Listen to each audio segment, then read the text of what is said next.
নমস্কার বন্ধুরা, তোমরা সবাই কেমন আছো? আশা করি সবাই ভালো আছো। আমার চ্যানেলে তোমাদের সবাইকে স্বাগত জানাই।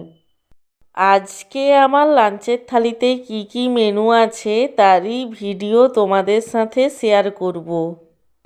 আজকে আমার লাঞ্চের থালিতে আছে গরম গরম সাদা ভাত, তার সঙ্গে আছে এক টুকরো গন্ধরাজ লেবু, ডিমের ভাজা, বেগুন এবং আলু দিয়ে পুঁই শাকের তরকারি, সব শেষে আছে আলু দিয়ে ফুলকপির তরকারি।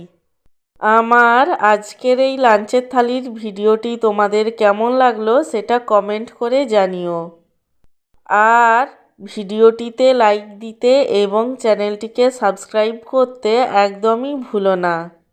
সব শেষে তোমাদের সবাইকে জানাই আমার তরফ থেকে অসংখ্য ধন্যবাদ ভিডিওটি দেখার জন্য।